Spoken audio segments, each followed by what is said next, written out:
aura une fois encore parcouru pour nous la une des journaux Kodjovia. Mettons-nous prêts à nous faire le point de ça. Colette Kodjovia, mettons-nous, bonjour. Bonjour Joël Etondi, bonjour également à nos amis téléspectateurs. Oui, la rencontre au gouvernement central syndical, j'imagine, est passée par là. Et puis le coup de boutoir au niveau des grossistes, parlant du faux médicament, la chronique du jour pour bon nombre de confrères. Oui, Joël Etondi, c'est bien évidemment ce qui fait le clou de l'actualité vue par les canards ce matin. Il faut aussi dire que le procès Métoyon qui a été reporté en week-end, puisque c'est le mardi prochain que le procès aura encore une fois lieu, si les raisons évoquées sont entre-temps à trouver solution, puisque ici, les questions des grèves.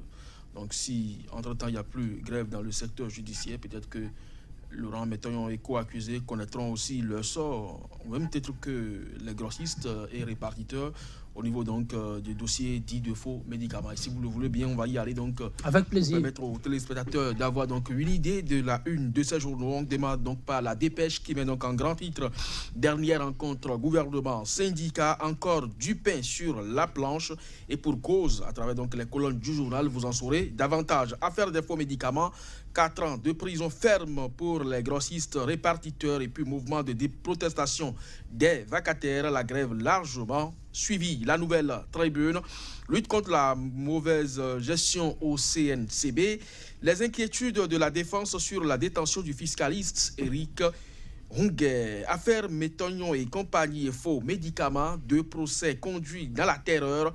Le procès Métoyon ajourné, les 5 grossistes condamnés à 4 ans de prison ferme avec amende. Et puis déclaration de presse des FCBE, la grogne sociale, la répression des marches et l'échange médiatique contre Boni Yahi, l'Afrique en marche, dialogue gouvernement-syndicat, le sort de l'école entre les mains des syndiqués de la base. Kassamampo a claqué la porte des négociations, les leaders religieux tentent une médiation ce jour. Et puis affaire CNSS, le procès de Laurent Métoyon et ses co-accusés reporté au 20 mars. Qu'est-ce qui peut justifier donc la forte militarisation du tribunal? Le confrère de la matinée, dossier CNSS BIBE impliquant Laurent Métoyon. Un si long procès, s'exclame le quotidien, dans l'asphyxie économique et financière. Talon doit rappeler tous les opérateurs exilés. Arrêté de recadrage de la recevabilité des demandes de manifestation publique à Cotonou, les leçons du droit de FSP à Modeste Toboula, et puis négociation gouvernement-syndicat. La tension monte, les échanges houleux, l'année scolaire en passe d'être sauvée. C'est une interrogation à la une du journal. Le nouvel observateur au dialogue social du 13 mars 2018. Des invités surprises, les talons de Kassa et puis Kassamampo, donc de la CSTB, et de légères avancées suite à l'arrêté préfectoral numéro 8-083 du département du littoral. La cinglante réaction du FSP au préfet Modeste Toboula. Et puis affaire faux médicaments, le verdict prononcé contre les 5 grossistes répartiteurs, 4 ans de prison ferme, 10 millions d'amende, 100 millions de francs CFA pour dommages solidaires. Et puis matin libre, condamnation dans l'affaire faux médicaments, grossistes répartiteurs 2022 pour la sortie de prison. Et puis rencontre décisive gouvernement syndicat d'hier. Légères avancées, mais 3 points de suspension désormais, une affaire de base. Les SG de la Bourse du Travail sous pression, le peuple retient son souffle. Attaque contre Yahi, tension sociale, atteinte aux libertés, les FCBE retorque. Et puis non-paiement des prestataires depuis 1 an. La caisse autonome d'amortissement est-elle insolvable? Nouvelle mutation, dossier FNM. L'ordre des experts comptables se démarque des résultats de l'audit du FNM. Et puis animation de la vie politique nationale, le réquisitoire des FCBE contre la gestion de talents, la mauvaise gestion de la tension sociale, l'échange médiatique contre Boni Yahi, la répression de la dernière marche du FSP. Dossier faux médicaments, le tribunal condamne les 5 grossistes à 4 ans de prison ferme. Et puis rencontre gouvernement syndicat, aucune avancée significative dans les négociations. Point média pour terminer, nouveau report du procès Métonio et compagnie, indignation et protestation généralisée, les proches s'interrogent. Négociation gouvernement, syndicat, une légère avancée qui ne stoppe pas la grève. La CSTB claque la porte, nouvel arrêté préfectoral controversé. Le FSP dénonce la prise d'un fratras monstrueux. Actualité nationale et internationale. Le FCBE dénonce un lynchage médiatique contre Boni Yayi et puis affaire des faux médicaments. Les grossistes écopent de 4 ans d'emprisonnement, 10 millions d'amendes, 100 millions pour les dommages. Tu crois que le point média a fait alors le point des sujets brûlants ayant marqué l'actualité hier? Là, je commence par le dossier faux médicaments de lourde peine pour les contrevenants. Oui, c'est du moins ce qu'on peut retenir. Donc, à la lecture du verdict final, 4 ans de prison ferme, ce n'est pas gratuit. Vous allez payer aussi 10 millions de francs CFA et 100 millions pour dommages solidaires. Alors, moi, je pense que c'est un grand coup que le gouvernement vient donc de marquer. C'est vrai que ce n'est pas le gouvernement qui a rendu la décision, mais le processus de démantèlement de ce réseau jusqu'à la condamnation aujourd'hui par la justice, c'est un processus enclenché par le gouvernement. Et donc, suite à l'appel d'Abuja, je crois que le Bénin, aujourd'hui, vient donc de donner l'exemple. Seulement, le procès ou le processus dans tout son ensemble n'est pas bien conduit selon plusieurs acteurs. Les libertés individuelles dans le cadre de cette affaire ne sont forcément pas bien respectées. Les avocats l'ont dénoncé. Je crois que les jours à suivre vont nous élucider davantage sur cette affaire. Est-ce que véritablement c'est un dossier clos? On aura donc le temps d'en apprendre davantage. On aura le temps d'en apprendre davantage, mais un dossier sur lequel il faudra prendre véritablement son mal en patience, c'est le cas Métonio, un dossier qui devrait être abordé le même jour, coup de tonnerre, en tout cas pour les avocats de Laurent Métonio, le même jour. Eh bien, le juge a rappelé qu'il y a grève en cours.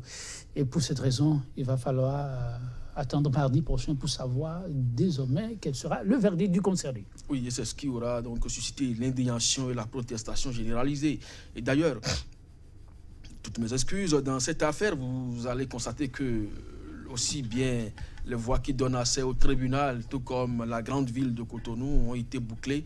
Et ça a désolé plus d'un, dans la mesure où on ne sait pas en quoi la tenue d'un procès peut constituer un objet de perturbation de l'activité économique, puisque les allées et venues des uns et des autres ont dû prendre donc un coup dans ce dossier. Moi, je ne sais pas aussi si véritablement on doit évoquer l'aspect spécifique des grèves ici pour ne pas tenir donc ce procès, dans la mesure où c'est dans le même tribunal qu'a eu lieu les deux procès et que dans un camp, tout a été jusqu'au bout où on a connu quand même le verdict, et dans l'autre, on estime qu'il y a grève en cours et qu'on ne pourra pas donc tenir ce procès.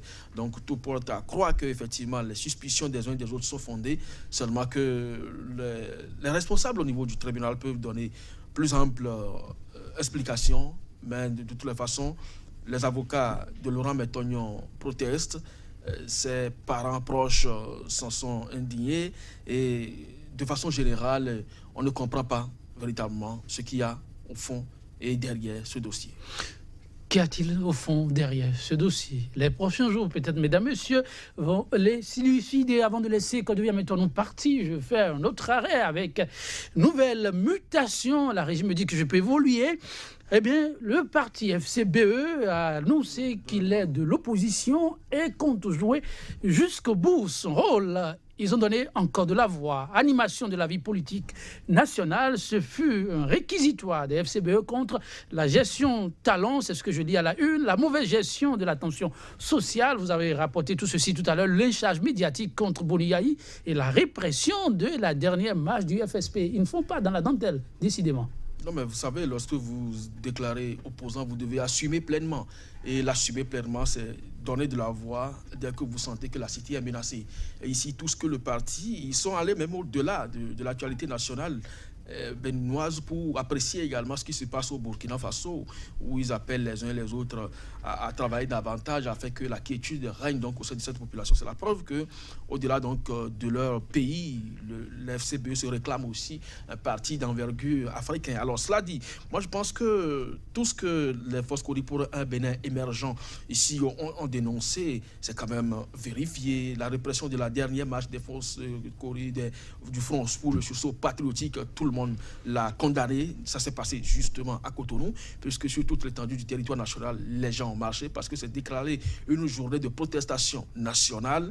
Et donc, si tout s'est bien passé dans les autres localités du pays, que c'est seulement à Cotonou, tout porte à croire qu'il y a forcément quelque chose qui ne va pas. Et là-dessus, le lynchage médiatique, tout le monde pense aujourd'hui dans la République, du moins pour ce qui est du côté du gouvernement, que c'est le président, l'ancien président Yahi Boni qui est derrière toutes les manifestations qui dénoncent la mauvaise gouvernance aujourd'hui au sommet de la République. Et donc, voir l'image de l'ancien chef de l'État derrière toute manœuvre, je ne crois pas que ce soit de bon augure. Et donc, les autres doivent travailler davantage à faire avancer le pays, à résorber les crises que traverse le pays, plutôt que de croire que c'est Yahi Boni qui est l'instigateur de toute action politique, aussi bien syndicale.